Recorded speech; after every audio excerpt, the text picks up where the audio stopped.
임신하고 하나님이 말씀하신 시기가 되어 노년에 아브라함에게 아들을 낳으니 아브라함이 그에게 태어난 아들 곧 사라가 자기에게 낳은 아들을 이름하여 이삭이라 하였고 그 아들 이삭이 난 지 8일 만에 그가 하나님이 명령하신 대로 할례를 행하였더라. 아멘. 어두운 새벽을 믿음으로 깨우고 일어나서 주 예수의 이름을 부르면서 하나님께로 나오신 귀한 성도님들 한 분 한 분 성령과 능력으로 붙드시고 강건케 하셔서 오늘도 하나님의 뜻을 이루며 하나님의 역사를 이루어내는 하나님의 사람들로 살아갈 수 있도록 성령의 능력을 충만하게 덧입혀 주시는 귀한 역사가 있기를 예수 이름으로 간절히 축원합니다. 여기 벽에다가 메리 크리스마스 이렇게 써놓으니까 더 예뻐 보이는 것 같고요.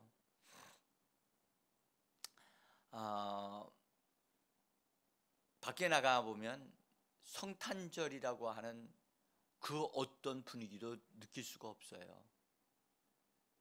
네? 노래 소리조차도 들리지도 않고 사람들의 분위기는 어두운 것 같은 느낌이 듭니다. 저는 이번 주간에 예수님이 이 땅에 오시는 것에 대한 그것을 구약적인 배경을 통해서 여인의 후손으로 나시는 오시는 그리스도를 이제 좀 살펴보고 있습니다.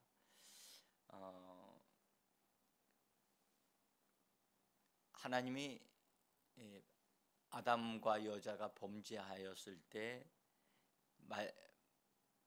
마귀를 뱀인 마귀를 정죄하시면서 심판하시면서 여인의 후손에 대한 놀라운 비밀을 말씀을 하셨습니다. 그 여인의 후손이 뱀의 머리를 깨뜨릴 것이고 뱀이 여인의 발꿈치를 상하게 할 것이라고 하는 기쁨의 소식이지만 그 기쁨의 소식은 그것이 이루어지기까지는 어떤 과정이 있어야 하는 것을 우리가 알 수가 있습니다. 그래서 그 하나님의 그 기쁨의 소식이 전파되어졌을 때 마귀도 그 소식을 들었고 사람도 그 소식을 들었습니다. 하와가 여자는 자기밖에 없으니까 자기를 통해서 여인의 후손이 태어날 것이다 라고 하는 믿음을 가지고 아이를 낳아서 놀랍게 너무너무 감격하여 그는 외쳤습니다. 내가 여호와로 말미암아 아들을 얻었다. 아들을 소유했다. 드디어 내가 기대했던 그 아이가 태어났다. 그렇게 감격하여 외쳤지만 그것은 하와가 믿었던 믿음이고요. 하나님이 약속하신 여인의 후손이 아니었지요. 근데 놀랍게도 그 이후로 자녀들을 낳았어요. 근데 그 다음에 태어난 아이가 아벨이었는데 가인과 아벨이 자라면서 성향이 너무 달랐어요. 가인은 마치 굉장히 강한 사람으로 자라는 것 같이 보였고 아벨은 허약하여 하나님을 자꾸 이제 부모님을 통해서 하나님에 대한 얘기를 들었기 때문에 하나님을 의지하고 찾았어요.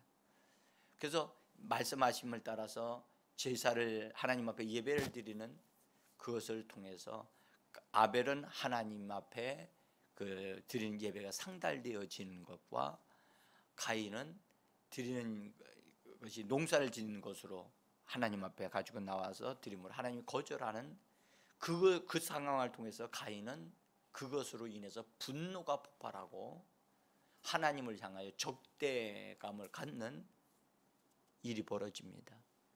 그로 인해서 하나님이 인정하시고 하나님이 아벨을 받으셨다고 하는 것 때문에 가인의 마음속에 원수가 역사해서 아벨을 죽이게 하는 아주 심각한 그런 생각을 할 수가 없는데, 어디서 배운 것도 아닌데 가인이 자기의 동생을 그렇게 죽일 수 있다고 하는 그것은 인간의 생각을 뛰어넘어 있는 것이었죠. 성경은 마귀에게 속하여 마귀에게 사주를 받아 마귀의 생각을 받아들여서 그와 같이 했다고. 그래서 아담의 범죄보다 가인의 범죄는 더 강했어요. 그래서 그 범죄의 양상이 점점 더 강해져 가는 것을 창세기는 말씀을 하고 있어요.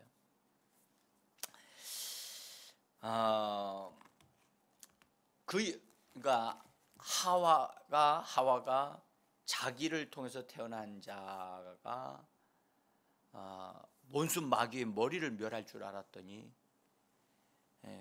오히려 하나님을 경배하는 자의 머리를 깨트리는 이 끔찍한 일이 벌어졌다는 사실을 하와가 알았는지 몰랐는지 성경 기록이 없어요. 가인이 아벨을 죽인 것은 들로 유인을 해가지고 들에서 죽였기 때문에 아무도 모를 수도 있어요. 근데 하와는 알았어요. 나를 통해서 태어나는 아들이 여인의 후손이 아니고 아마 틀림없이 하와를 통해서 자녀들이 태어나면서 여자아이들도 태어났을 거라고요. 그러면서 이제 깨달은 것이 뭐냐면 여자의 후손이 반드시 태어난다고 하는 사실에 대한 것을 자녀들에게 아마 심어 주었다라고 생각이 들어요. 왜냐하면 하나님의 약속의 말씀이었으니까. 그래서 그때 이후로 이 땅에 태어나는 여인들마다 그런 것에 대한 여인의 후손에 대한 것이 심어졌고 전해져 왔다고 봅니다. 저는 성경을 보면서 경건한 여인들, 하나님을 경외하는 사람들은요, 자기를 통해서 여인의 후손이 태어나기를 원하는 소원을 갖고 꿈을 가지고 그런 것이 흘러내려왔다고요. 그래서 저는 그것을 보게 됐어요. 그래서 입에서 입으로 전해오는 그런 축복의 메시지가 사람들에게 있었다고 저는 봅니다. 자, 그것을 근거로 제가 제시를 하겠습니다. 아브라함이 이삭을 모리아 산에 들인 후에 하나님이 아브라함에게 감동하시어 축복을 하십니다. 그때 하신 말씀은 창세기 22장 17절에 있는 말씀인데 이렇게 말씀하셨어요. 내가 네게 큰 복을 주고 네 씨가 크게 번성하여 하늘의 별과 같고 바닷가의 모래와 같게 하리니 네 씨가 그 대적의 성문을 차지하리라. 네 씨가 대적의 성문을 차지하리라. 이 말씀은 여기 씨라고 하는 것은 자손을 말하는데 그 대적의 성문을 때 성문을 점령하는 것은 그 지역을 다 점령하는 것과 같은 거예요. 그래서 성문을 점령하리란 말은 원수를 쳐서 복종시킨다는 뜻이거든요. 그 말씀을 하셨어요. 근데 참 놀랍게도 밧단 아람에서 살고 있었던 부두엘의 족장의 딸 리브가가 이삭의 아내로 가겠다는 결정을 내릴 때 그 가정에 속했던 가족 사람들, 라반 등등의 그 친척들이 리브가에게 축복해 주는 메시지가 있었어요. 거기 보시면 한번 제가 종이에 써놨습니다. 창세기 24장 60절인데요. 같이 읽어봅니다. 리브가에게 축복하여 이르되 우리 누이여 너는 천만인의 어머니가 될지어다. 내 씨가 그 원수의 성문을 얻게 할지어다. 여러분들, 가나안 땅에서 축복하신 분은 하나님이신데 이 밧담 아람은 가나안 땅이 아니거든요. 그 위쪽에 북쪽에 있는 땅인데 거기에 살고 있는 부두엘이라는 족장의 딸이 리브가였단 말이에요. 근데 그분들도 이런 말을 하고 있는 거예요. 여기서 말씀할 때 내 씨로 내 원수의 성문을 얻게 할지어다. 전혀 다른 지역에 있는 사람이 어떻게 이런 말을 할 수 있겠어요? 이것은 그 당시에 사람들의 입에서 입으로 전해 내려오는 여인의 후손이 태어나기를 원하는 그것이 경건한 신앙을 가지고 있는 여인들에 의해서 이것이 내려왔다는 것을 보여주는 하나의 그림자라고 저는 봅니다. 그 여인의 후손에 대한 그림자로 또 하나 우리가 볼 수 있는 것은 사라가 아기를 낳게 하는 과정에서 우리가 정확하게는 이렇게 말할 수는 없지만 마치 여인의 후손이 태어나는 그림을 사라를 통해서 볼 수가 있다는 거예요. 우리가 오늘 읽었던 창세기 21장에 있는 말씀에 여러분들 이 말씀을 이렇게 자세히 한번 우리 읽어볼 필요가 있어요. 21장에 있는 말씀인데요. 어쨌든 하나님이 아브람과 약속을 하시면서 가나안 땅으로 아브람이 왔을 때 하나님이 아브람에게 네 자손에게 이 땅을 주리라고 하는 말씀을 시작하시면서 아브람에게 적어도 하나님이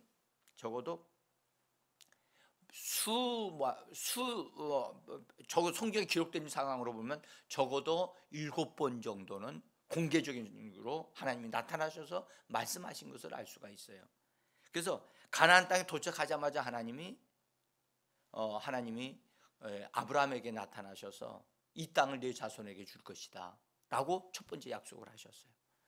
그래서 12장 7절에서 하나님 그렇게 약속하셨고, 그 다음에 조금 시간이 지나다가 롯과 이별을 하게 되어지고, 롯은 롯대로 가고 아브람은 아브람대로 살게 되어졌을 때 하나님은 아브람에게 나타나셔서 이 땅을 동서남북으로 바라보라고 하시면서 축복을 하십니다. 네가 보는 땅을 내가 너에게 줄 것이다 라고 약속하시면서 내가 네 자손이 땅의 티끌과 같게 할 것이라고 약속을 하시면서 네 자손이 그렇게 많아질 것이다 라는 약속을 하나님 또 하십니다.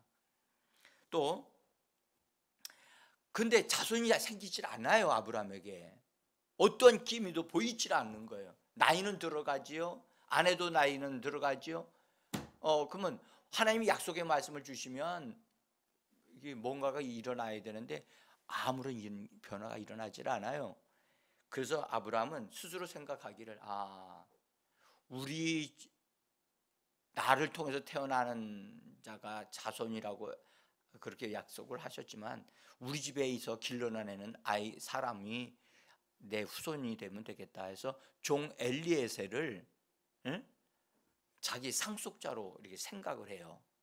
그때 하나님이 나타나셔서 아브라함에게 말씀을 하세요. 그러니까 하나님 엘리에셀이나 복을 받기를 원합니다. 그렇게 얘기하니까 아니야. 그는 네 상속자가 아니라 네 몸에서 날짜가 네 상속자야 라고 말씀을 하셔요. 그러니까 그러면 엘리에셀도 아니네.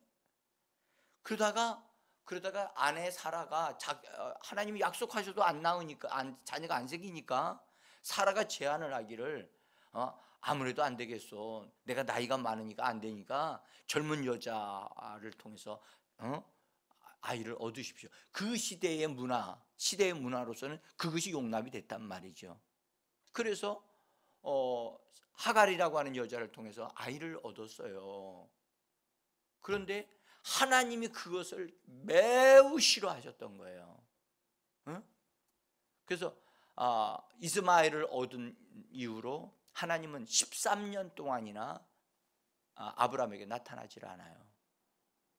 13년 동안 아브라함은 이스마엘을 굉장히 좋아하게 됐고, 그래서 날마다 그 아이를 보는 기쁨으로 살았어요. 하나님이 눈에 안 보였던 거지요. 13살 정도 되어지면 아이가 자기 나름대로의 그 의지를 가지고, 남자아이는 되게 그렇게 그때가 되어지면 자기 사는 방식을 가지게 되어지거든요. 그때 아브라함이 깨달았다고 생각해요. 야의 생각이 나와 너무 다르구나 라는 것을 깨달으면서 하나님을 바라보게 되어졌을 때, 하나님이 그때서야 다시 돌아오셔서 하나님이 아브라함에게 언약을 맺으셔요. 내 몸에서 날 자가 내 자식이다, 내 자손이다. 그러시면서 아주 특별한 약속을 하셨어요. 자, 창세기 17장 19절인데 제가 나눠드린 종이 첫 페이지 맨 마지막 맨 밑에 있어요. 같이 읽어봅니다. 19절. 하나님이 이르시되 아니라 내 아내 사라가 네게 아들을 낳으리니 너는 그 이름을 이삭이라 하라. 내가 그와 내 언약을 세우리니 그의 후손에게 영원한 언약이 되리라. 여러분들 분명하게 사라를 통해서 아들을 낳을 것이라고 말씀을 하셨고, 그 이름까지 딱 지어주셨다고요. 그리고 내가 그와 내 언약을 세우리니 그의 후손에게 영원한 언약이 되리라. 영원한 언약이 되리라고 말씀하셨거든요. 언약을 맺으신다고 하시더니 그 다음에 맺으신 것이 그때만 할례를 행하라고. 그래서 할례 언약을 하나님이 세우셨어요. 그게 아브라함을 통해서 세운 거거든요. 근데 그렇게 하신 다음에 바로 사라에게 아기가 생긴 게 아니었어요. 또다시 하나님이 또 찾아오셔가지고 방문을 하시면서 아브라함에게 음식을 대접을 했는데, 그때 다시 사라에 대해서 말씀을 하죠. 아들을 내가 내년 이맘때가 되어지면 네 아내에게 찾아올 것인데 네 아내가 아기를 갖게 될 것이다 라는 말씀을 또다시 약속하신다고요. 자, 여러분, 왜 이처럼 하나님은 반복적으로 계속해서 약속을 하시고 아들을 준다 이렇게 말씀을 약속하시는 거냐? 하나님은 언약하시는 하나님이고 말씀으로 역사하시는 하나님이라는 것을 계속적으로 이렇게 견고하게 분명하게 말씀을 하시는 거예요. 이것이 기초이기도 하고, 여인을 통해서 하나님께서 하나님의 약속대로 이루시는 하나님이심을 보여주시기 위하여, 그래서 여인의 후손이 태어나되 약속의 말씀을 따라 태어난다는 사실을 하나님이 그림으로 보여주신 것이라고 저는 봐요. 제가 창세기 21장을 읽으면서요, 마치 사라가 처녀 마리아의 모습으로 하나님이 그를 대하시고 돌보시고 어루만지시고, 그래서 말씀에 의하여 아기를 갖게 하시는 모습이 마치 처녀 마리아를 보는 것과 같은 느낌이 들어요. 네? 자, 다시 한번 보시죠. 이번에는 성경책을 보셔서 21장 2절을 한번 읽어봅니다.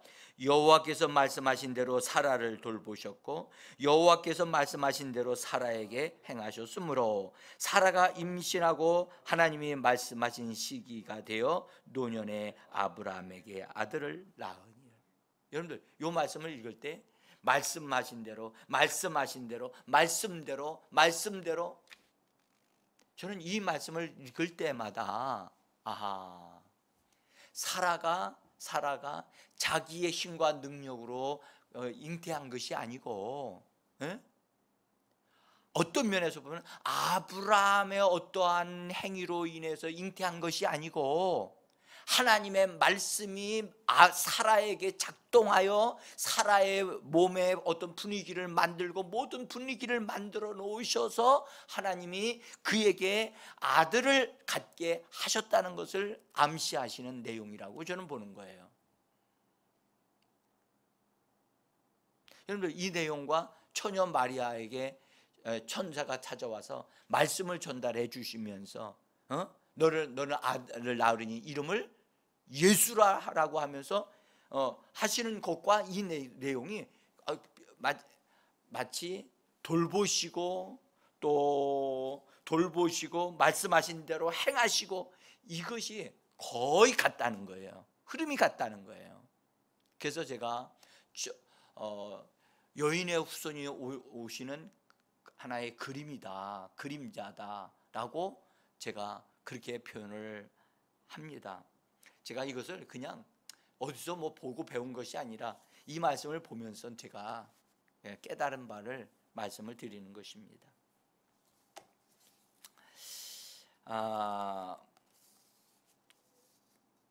그래서 사라가 아기를 낳게 되어졌죠. 불가능한 상태였지요. 예? 저는요, 처녀가 잉태하는 것도 불가능하지만 사라가 잉태하는 것은 더 불가능하다고 저는 봐요. 예? 여러분들, 세상에 90세가 되신 할머니가 모든 것이 다 끊어졌는데, 예? 하나님이 개입하지 아니하시면, 하나님의 초자연적인 능력으로 개입하지 아니하시면 아기를 가질 수가 없어요. 이건 불가능한 일이에요. 그때 하나님이 사라에게 하신 말씀이 있었어요. 여호와께서 능하지 못하신 일이 있겠느냐? 우리는 이 말씀을 믿어야 될 줄 믿습니다. 하나님은 하나님의 말씀으로 우주 만물을 창조하셨기 때문에 우주 만물, 이 창조된 세계 안에서는 하나님의 말씀이면 무엇이든지 가능한 줄 믿어야만 합니다. 없는 것을 만들 수 있습니다. 있는 몸의 상태가 있긴 있는데 몸의 상태가 망가지고 수명이 다 됐고 모든 것이 다 기능이 다 떨어졌다 할지라도 하나님은 그것을 새롭게 하실 수 있는 하나님의 능력이 있는 줄을 우리는 믿습니다. 이런 믿음을 갖게 하시려고요. 네? 저는요, 여기서 하나 발견할 수 있는 것은 하나님의 열심이에요. 하나님의 열정이에요. 하나님이 아브라함에게 그렇게 계속해서 반복적으로 말씀하시는 것은 하나님은 절대 말씀하신 것을 포기하지 않는다는 거지. 여인의 후손이 뱀의 머리를 상하게 할 것이라고 하는 그 말씀을 절대 포기하지 아니하신다는 거지. 사람은 패배하고 무너진다 할지라도 하나님의 말씀은 절대 무너지지 않는다.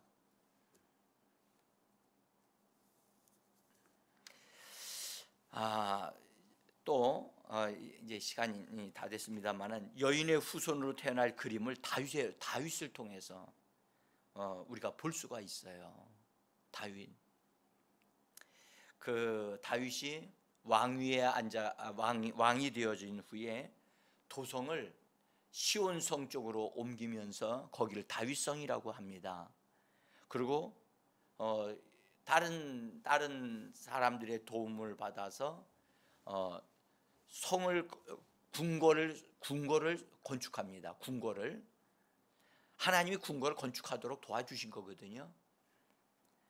그래서 궁궐을 다 건축한 다음에 하나님의 집을 성막을 바라보니까 너무나 초라한 거예요. 그래서 너무나 마음도 송구스럽고 나는 이렇게 궁궐에 있는데 하나님의 성막은 저렇게 텐트로 되어져서 있는 것은 볼 때마다 마음이 송구스러워서 하나님의 집을 지어야 되겠다라는 생각을 가지고 있을 때에 하나님이 네가 내 집을 짓는다고 생각하느냐? 내가 너의 집을 지었지 네가 내 집을 지은다고요? 그러면서 하나님이 나단 선지자를 통하여 다윗의 생각을 바꿔주시면서 하신 언약을 가리켜 다윗의 언약이라고 성경은 말씀을 하시는데, 그때에 사무엘하 7장 11절로부터 14절에 있는 말씀인데, 이 말씀은 제가 너무너무 좋아하는 말씀이라 여러분들 한번 같이 읽어보겠습니다. 여호와가 너를 위하여 집을 짓고 내 수완이 차서 내 조상들과 함께 누울 때에 내가 내 몸에서 날 내 씨를 내 뒤에 세워 그의 나라를 견고하게 하리라. 그는 내 이름을 위하여 집을 건축할 것이요 나는 그의 나라 왕위가 영원히 견고하게 하리라. 나는 그에게 아버지가 되고 그는 내게 아들이 되리니 내 집과 내 나라가 내 앞에서 영원히 보존되고 내 왕위가 영원히 견고하리라 하셨다 하라. 아멘. 여러분들, 다윗이 나단 선지자를 통해서 주시는 하나님의 말씀에 감격하고 감동하여 견딜 수가 없어서 이 말씀을 받은 다음에 성전 안으로 들어가서 엎드려 손을 들고 하나님 앞에 경배하면서 그 다음에 기도한 내용이 성경에 기록이 되어져 있습니다. 그럴 때 이 약속의 말씀을 보면 내가 내 몸에서 날 내 씨, 내 씨를 내 뒤에 세워서 그의 나라를 견고하게 하리라. 하나님이 약속을 하십니다. 그러니까 다윗은 자기 때의 왕국만 이루어지는 게 아니라 그 다음 때에 하나님에 의해서 하나님이 세우시는 나라로 견고하게 되리라고 하는 것을 약속을 받고, 또 내 몸에서 날 내 씨라고 약속을 하잖아요. 이 자손을 말씀하시는 거거든요. 다윗은 이때에 솔로몬을 얻지 못한 상태예요. 아직 바사바를 취하지 않았거든요. 그런데 이 약속의 말씀을 하나님이 주신 거예요. 여기서 내 씨는 누구를 의미하는지 분명하지 않았어요. 근데 다윗은 나를 통해서 태어나는 어떤 아이가 있는데 그 아이를 통해서 하나님이 하나님의 나라를 세울 것이다 라고 하는 것에 대한 약속의 말씀을 주시는 것을 알았어요. 더구나 하나님은 이렇게 약속하셨어요. 나는 그에게 아버지가 되고 그는 내게 아들이 되리라. 나중에 다윗이 나이가 들어서 솔로몬이 왕이 되어졌을 때 솔로몬이 바로 이 아들인 줄을 다윗은 알았지만 그 아들이 아니었다는 거지요. 이 아들은 누구였습니까? 바로 여인의 후손으로 나실 예수 그리스도에 대한 약속이었다는 겁니다. 여러분, 그래서 그와 함께 하나님이 영원히 내 집과 내 나라가 내 앞에서 영원히 보존되고, 여러분, 영원이라고 하는 단어를 하나님이 이렇게 쓰신 것은 바로 하나님의 집인 교회, 예수 그리스도를 통하여 이 땅에 세워지는 하나님의 교회를 의미하였고, 예수 그리스도를 통하여 세워지는 영원한 하나님의 나라 천국에 대한 약속인 줄을 믿습니다. 그래서 여인의 후손에 대한 후손이 이렇게 계속해서 흘러내려와 비밀스럽게 흘러내려왔다는 거예요. 그 다음에 여러분들 이제 또 볼 수 있지만, 제가 선지자들을 통해서 하나님 말씀하신 것은 제가 성탄절 날에 말씀을 전하면서 말씀을 드리도록 하겠습니다. 여러분, 우리가 바로 여인의 후손으로 나신 예수 그리스도를 통해서 얻음받은 하나님의 아들들이라는 사실을 꼭 기억하셔야 됩니다.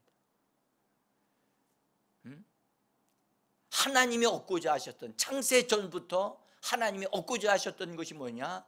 그리스도를 통하여 많은 아들들을 얻기를 원하신 것이 하나님의 목적이고 계획이었다는 사실이, 여러분 그것이 바로 우리를 통해서 지금 이루어지고 있다는 사실에 대한 믿음을 가지셔야만 합니다.